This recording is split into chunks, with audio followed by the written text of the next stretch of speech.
अस्सलामुअलैकुम। City 5 TV के साथ मैं हूं जवेरिया न्याज। सबसे पहले हेडलाइन।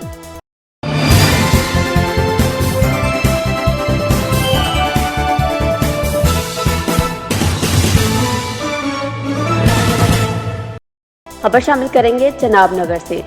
लॉकडाउन की खिलाफ वर्जी करने पर चनाब नगर पुलिस का क्रैकडाउन जारी। कोरोना वायरस के मुमकिन खतरात के पेश नज़र सरगोदा फैसल रोड पर लॉकडाउन की खिलाफ वर्जी करने वालों के खिलाफ क्रैकडाउन का अमल जारी है।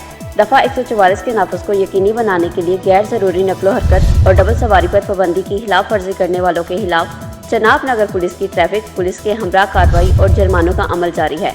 आपके तहफ़्फ़ुज़ की खातिर किसी सूरत नरमी नहीं बरती जाएगी, ताहम हुकूमती इक़दामात की खिलाफ वर्जी करने वालों के खिलाफ सख्त कार्रवाई अमल में लाई जाएगी। मज़ीद रिपोर्ट कर रहे हैं एहसान अहमद। जी एहसान अहमद, आगाह कीजिए। जी, इस वक्त चनाब नगर में लॉकडाउन की खिलाफ वर्जी करने वालों के खिलाफ पुलिस का क्रैकडाउन जारी है। चनाब नगर सरगोदा फैसलाबाद रोड पर दफ़ा 144 के नफाज को यकीनी बनाने के लिए गैर ज़रूरी नकलो हरकत और डबल सवारी पर पाबंदी की खिलाफ वर्जी करने वालों के खिलाफ चनाब नगर पुलिस का ट्रैफिक पुलिस के हमरा कार्रवाई और जुर्मानों का अमल जारी है।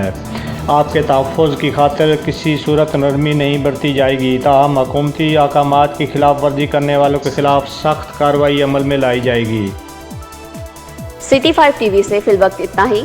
जवेरिया न्याज को दीजिए इजाज़त। अल्लाह हाफिज़।